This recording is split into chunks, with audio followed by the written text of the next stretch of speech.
Makahanya haramita shingyo Genji saiboza gyojin hanya haramita jishoken gon gai gudo isai gu yaku shari shiki fui gu fui shiki. Obaku admonishes his monks. This is our last section dealing with the great master Obaku, one of the great Zen masters or Chan masters of the famous Tang dynasty, who was also the teacher to Master Rinzai as well, who's founder of one of the great schools of Buddhism, Rinzai Zen. You can read this extract if you go to the homepage of www.thezengateway.com, or if you're viewing this video embedded in the Zen Gateway page, then you'll see a link to the page with the text. So this is the last part from the records of the transmission, where Master Obaku admonishes his monks shortly before dying, which is quite a common thing. Obviously that Zen masters do die, but also that they do admonish their monks on a fairly frequent basis. And there's good reason for this, because human beings, we are primates, we are mammals, and by nature we are somewhat lazy, and for good reason as well. After all, finding food and eating calories is a difficult task to undertake for most species, so we have evolved not to waste energy unnecessarily. And if you have a cat or a dog, you will know that once that cat or dog has nothing to do, or there's no stimulation around, then it simply lies down and goes to sleep. And human beings also have that tendency as well. We do like to keep ourselves busy, but what we do is that we very easily fall into a sort of ho-hum, into a sort of half-heartedness, into what we call the routine, and we often feel somewhat sort of lackadaisical about it. You know, we can sort of switch off, and that switching off is our way of disconnecting. And it's the same with the practice of the Buddha Dharma. It's the same with the practice of meditation, same with daily life practice, what's commonly called the mindfulness practice, or meditation in activity as well. It requires constant exertion. It's rather like going to seeing one of those circus performers who balances the spinning plate on top of the thin poles. Might have half a dozen of them, and the circus performer has to keep running around, seeing where a plate is about to fall off, and then very quickly speeding it up again, so that it doesn't fall off, and that way keeps all the plates in the air. And meditation practice can feel like that sometimes. We know that our practice is, we have an object of meditation, which if we're looking at sitting practice, will probably be the breath or a count on the breath, and we know to constantly return to the object of meditation whenever the thoughts stray, and that's like when the plate's about to fall off. Otherwise the awareness is lost, it smashes to the ground. So we have to constantly keep exerting ourselves, and in that practice we become exhausted, we become bored, we become frustrated, we become angry, all these different emotions. And if these emotional responses are too great, then I fall by the wayside, or the practice falls by the wayside, precisely. And then we have to bestir ourselves, get up and continue on with it at some point down the road when we feel inspired to do so.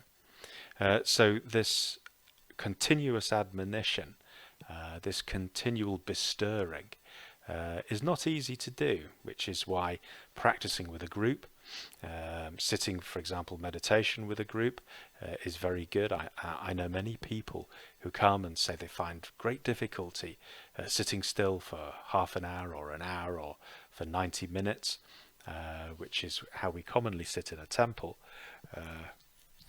And yet, coming to the temple, it's not so difficult to sit an hour or 90 minutes, as long as one is physically capable of doing it. The reason being that we don't want to get up and walk out, and we don't want to get told off for moving, so we just sit there and we sit still. And if it hurts, and if we don't feel like it, and if we're feeling frustrated or annoyed about it, well, somehow we find the strength to do it, and we sit through it. And so this is why those continuous admonitions are given. And if we look into the past, the Zen masters were always up to this. They were always providing these admonitions. So it starts off with Master Obaku mounting the podium in the hall where the assembly of monks have gathered like clouds, it's said. And that term clouds is interesting because in Japanese the term for monks is unsui, meaning cloud water. And what that term is conveying is really the quality of the good monk, that they should go about as if they were a cloud. That is, that they don't leave a trace of where they've been. And like water, they are fluid. They are adaptable, adapting to circumstances. When a new monk goes into a monastery, into the training sodo, that monk is not told very much. In fact, he's told very little indeed. He's expected to keep his eyes peeled and his ears pinned back to see how things are done. And he will be judged on his capacity to pick things up. And how quickly he actually does that. And that's a real test of awareness, of course. That requires great effort, and indeed that is the skillful means in those circumstances. And the cloud side of things, that not leaving a trace, like a cloud doesn't leave a trace. This has to do with that other human tendency, and certainly a strong tendency of I, which is sort of akin to nest building. That wherever we go about, we sort of like to take up space. We like to take up territory, and if I go and stay in somebody's place, and I'm allowed to use the kitchen, and I begin to move things about, I put them where I think things should go. And this is a very common thing in the temples again, when people are cleaning, for example, whether they're dusting or they're hoovering or they're mopping. Inevitably you have to move things about in order to do the job thoroughly and to do it well. But the question is, do all the things go back into the places where they originated from? Or do they go back to where I more or less think they come from, or maybe even that I think they should be?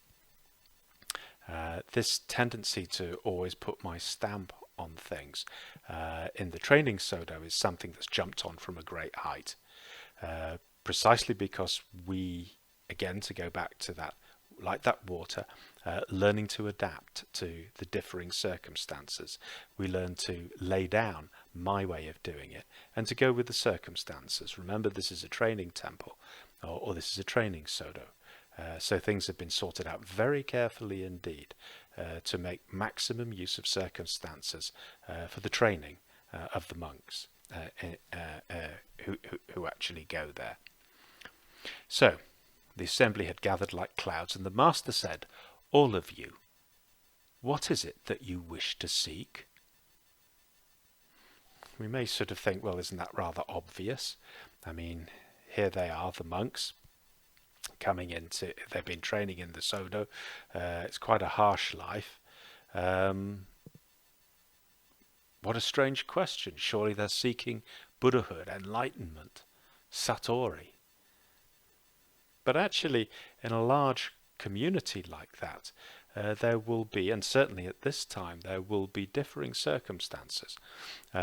traditionally, and even now in Japan, many of the monks who attend the training Sodo are themselves the sons of temple priests, and they are looking to inherit the temple when they get back. In other words, there's a career here, which is all well and good because they will need to obviously look after the ceremonies and services for the laity who support the temple. But it's more than that. They also have to keep it's not just a social function, being a Zen priest.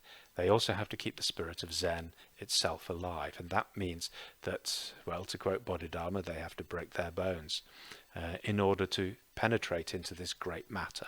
The great matter is a sort of Zen shorthand for the great matter of life and death, or birth and death. And if we remember the Buddhist wheel of life, constantly going round, we know that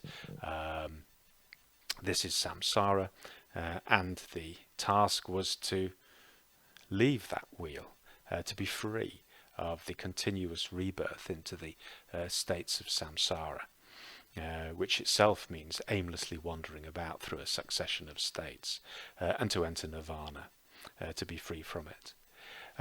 So in order to do that, as we've already pointed out, or as Master Obaku has pointed out, requires a great deal of personal strength in order to do that. So all of you, what is it that you wish to seek? And that's a useful question. He's sort of sorting the sheep from the goats here, or the wheat from the chaff, if you like.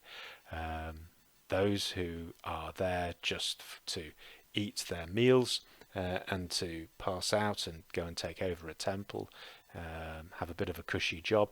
And although this was quite a hard life, we shouldn't forget that when this was happening, which was in around about the 6th, 7th century AD, the life of the laity was a lot harder. At least the monks had 3 square meals a day. And they had medicine, and they had a community that would look after them in their old age as well. So all in all, not a bad deal. Naturally, that would be quite attractive if you come from a very poor background where you don't have those things. You would have that certainty. So yes, a useful question. All of you, what is it that you wish to seek? Well, we may sort of think, this isn't a situation that's relevant to us. We live in relatively affluent times. What is this question to us? But it's useful. It is always useful to us just to ask, what is it that we're here for? I mean, doing this training for. Again, we can just sort of fall into that. It all becomes something of a chore. And if it has become a chore, then, well, if it's a burden, life's full of burdens. Are we doing the right thing? Just taking another burden upon our back. The Buddha Dharma is actually supposed to help us. The daily life practice is there to support us. It's a refuge. It's one of the 3 refuges in the Buddha, in his teachings, and in the community, in the living community, who are putting those teachings into practice. And we are part of that community if we are exerting ourselves. So it's a useful question to ask. Because also the other situation is, or the other thing we might find, is that yes, we might say, well, I want to see into the true nature of things. I want to see the 6 patriarchs' original face. I want to attain nirvana, Buddhahood, and so forth. Okay, but what are we prepared to sacrifice for this? Really? We think, we hear those stories, for example, of Bodhidharma, his encounter with the 2nd patriarch, or with who was to become the 2nd patriarch. Huikei is his Chinese name.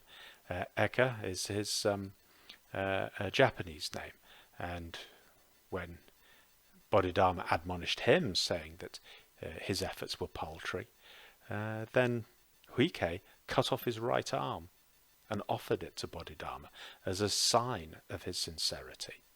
And we may think, that might actually make us stop and think, well, I don't mind a bit of meditation, but I'm not sure that cutting off my right arm is quite what I'm here for. Okay, that's fine, but let's not pretend that we're going for Buddhahood or bust in that case. If we really feel, if the heart really feels it wants to penetrate through to the great matter, then we have to remember that in the end everything will be called upon to be laid down. Everything will be laid down, and certainly I will be. And this is when we find out what our heart's desire really is, because in those difficulties we are stripped away. All those surface wishes, the ones that are not terribly important, those get stripped away until we get right to the bottom, when we find out that the one or two things that really do matter. There's an old Austrian saying that the healthy man has 1,000 wishes, but the really sick man has only one. Useful to remember. So back to Master Obaku. Thereupon he shook his staff as if to disperse everyone, and continued. Well, we have to presume that when he walked in, they were probably all in little groups, probably discoursing with each other, talking with each other. And he says to them, he shakes them to disperse them, to get there, so that they now pay attention, and to stop this wagging of tongues. Going on like this, by drinking dregs and eating crumbs to the bottom, people will only laugh. What does he mean? Well, he's admonishing them, because actually what he seems to have found them doing is possibly a bit of showing off amongst each other. They're all sort of vying with each other for their understanding, and they all think that they've got it. Only looking at where the crowds are and following them. It cannot be found in noisy places. Only looking at where the crowds are and following them. In our day and age, we like to think that we are all rugged individuals. Our individuality is in fact a commodity now. The advertisers play to it, and we buy into it as well, because it appeals to our vanity. And makes us think that our own particular fashions and our own particular idiosyncrasies are special. They make me someone special. And we mistake all these things for our individuality. But this actually, in Buddhist terms, in Zen terms, in Buddhist terms, this is not our real individuality. Our real individuality is not something that's acquired. It's something that's innate. And that might be something quite different. Again, the healthy man has 1,000 wishes. Those 1,000 wishes are not my individuality. It's that one wish. That's the one thing. That unity there.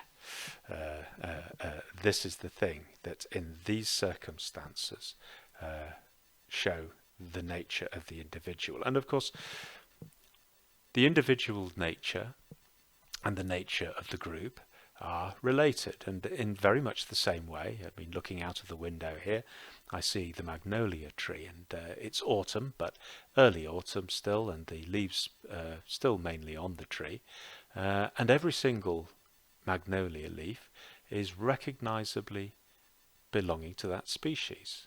Yet of the, I don't know how many thousands of leaves that are on that tree, perhaps a couple of thousand leaves, no two will be identical, yet all of them are identifiably magnolia leaves. And it's not that one excludes the other, or the other excludes the one. They are both individual and collective simultaneously as well. But if I get caught up on one of those, if I decide that it's my individuality that counts more than anything else, then part of that nature has to be suppressed, or has to be repressed, in fact. Now, it has to be ignored. And when we ignore our nature, then sooner or later we have to pay a price for doing so. Either we become very lonely, we become so rarefied and so precious to ourselves, that we simply don't fit in anymore, we get ignored, and the social side to our nature suffers as a result. Or if we are too much on the going with the crowd and the collective, then what we find is that we never get any satisfaction. We never seem to realize our own heart or soul. We become lost in the distractions of fashion and mood, and end up with deep-seated feelings of dissatisfaction. And again, we feel lonely, but this time we're in the midst of crowds, but we still feel somehow lonely, and that we're chasing around with an always restless heart. So it's that clinging attachment wherever I make my stand. This is why the Buddha always tells us, and Bodhidharma always tells us, to empty out the heart. Because in emptying out the heart, nothing that is truly there can be lost. Only the fancies are lost. Only the horns on the snake, the horns on the hare, and the legs that have been painted on the snake, which are completely superfluous to need, really. Those can all go. It cannot be found in noisy places. What is this it? Well, it's our own heart. As the Buddha himself said, that he didn't discover anything new, but he rediscovered an ancient path to an ancient city. And that ancient city, of course, is the human heart itself. And ultimately, in all our desires to acquire this or that or the other, what we mistake for all those objects of desire is in fact our own heart.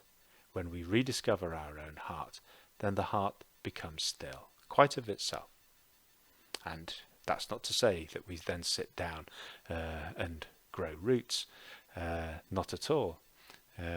We are in circumstances, we're in the world, and the heart is at one with those circumstances, and yet somehow it's not caught by them, and it has that real freedom to come and go, and even to use circumstances according to the compassion and the wisdom of the Buddha heart. Then Obaku goes on. When this old fellow, meaning himself, was on pilgrimage and happened upon another who had the same outlook, I would bore into him.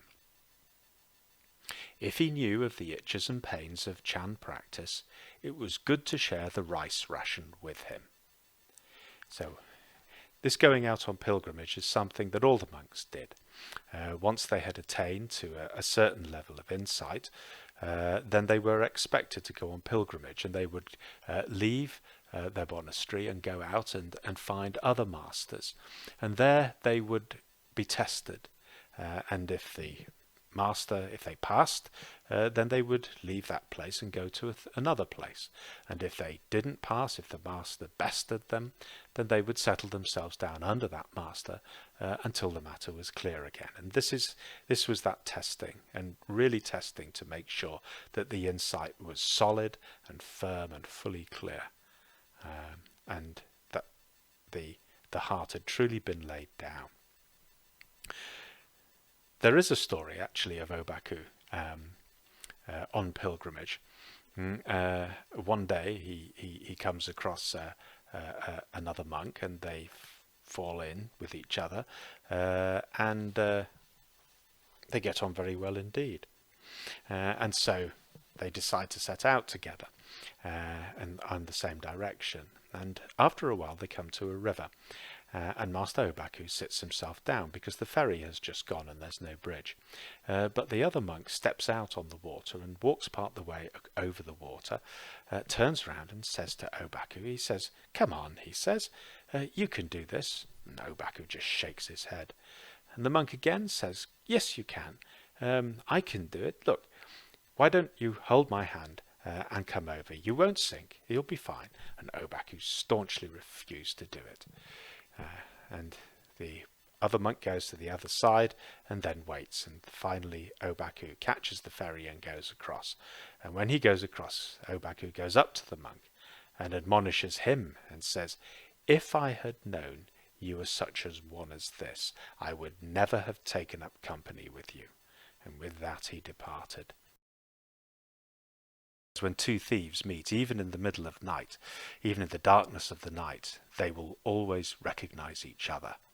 And of course, two people who've been through similar circumstances will know exactly what the other has gone through. And this naturally produces a bond between them. So one customizes one's speech and one's friendships according to what one shares with others. Again, this has to do with the roundness of nature. There's that other Zen saying that says, "If you meet a swordsman upon the way, show him your sword. Do not show your poem to a man who is not a poet." And this also comes down to the same things. And this is, again, the real skillful means. It has nothing to do with saying that the swordsman is better than the poet, or the poet is better than the swordsman. It is simply that the two things are different. I am so full of my own judgments. I'm always sort of thinking, I prefer to be a martial man than a soft, puny poet. Or I might think that I prefer to have the sensitivity of the poet than that sort of rough thuggishness of the swordsman. But these are judgments that I make. And in the landscape of spring, there is neither better nor worse. The flowering branches grow both long and short. Some of them are pointed, and some of them carry quill pens and write their poems too. But if it were all as easy as you seem to make it, where could one settle the matter of serious practice these days? Since you all call yourself pilgrims, you should put all the spiritual strength into it. Is it truly realized that in the entire Tang dynasty there is no Chan master? In other words, master. Now we have to remember that the Tang dynasty was traditionally called the Golden Age of Zen. So it would seem to be a complete contradiction for Obaku to say in all the Tang dynasty there are no masters. He himself was, and his successor too, so was his own predecessor. But anyway, the point is still the same. The point being that such things are very rare indeed. There are plenty of people who follow the way, but very few who really see it all the way through to the very end. And we should count ourselves very lucky if we've come into contact with something truly genuine. And this is something that we need to be aware of, not to be beguiled by spectacle, not to be beguiled by even by clever words. You know, somebody who has studied the Dharma and studied it well and who is quite eloquent can put together a pretty good speech. But whether they actually live it is another question. There's a nice story from the Jewish tradition of, this is from Eastern Europe, of the local Jewish community who are about to go to hear a sermon given by a very famous contemporary rabbi. And one of the senior laity spoke to the local rabbi and said, "Are you going to go?" And he said, "Yes." He said, "I will be." He said, "Are you looking forward to hearing the sermon?" And the local rabbi said, "I shall be more interested in how this one ties his shoelaces." In other words, we can all, there are those that can talk the talk, but literally can he walk the walk as well? Then a monk stepped forward and said, "In many places there are venerable masters who have made the teachings available to those who assembled around them. So why say that there are no Chan masters?" Obaku goes on, "That is not to say there is no Chan, only to say that there are no masters."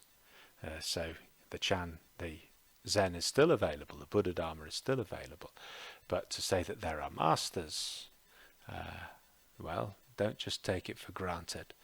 And he goes on to talk about Master Matsu as well, that of all his disciples he only had 2 or 3 who had the true Dharma eye. That's not to say that the others had wasted their time, of course not. No one ever does in the Dharma if they truly apply themselves to it. But very few, as has been said, really come to that full understanding. So this is something that perhaps we need to ponder a little bit, not to be downhearted by it. When we are admonished in this way, the purpose of it is not to sort of make the whole thing seem impossible. You know, when we hear those stories of Eka cutting off his arm and Master Gute cutting off a boy's finger and all the rest of it, we can just sort of think, this is too much, this is not for me. And we shouldn't really take it in those circumstances. It's, on the one hand, it makes us realize that there is a point beyond which I cannot go. However, that's not to say that the whole story of walking the way is down to what I can do and what I can't do. That the practice is literally a step by step. It's a process, and not to worry, because when the time comes, that accumulated strength will be there, and the heart can be laid down. It will not be I that does it. Will be what is actually relinquished in the end. That is what will be laid down, but that there is that power there that can hand itself over completely, and in that, then, as Master Torre says, begins a very different life. Well, we'll leave it there for now. Yate hara yate haraso yate boji so aka anya shin gyo.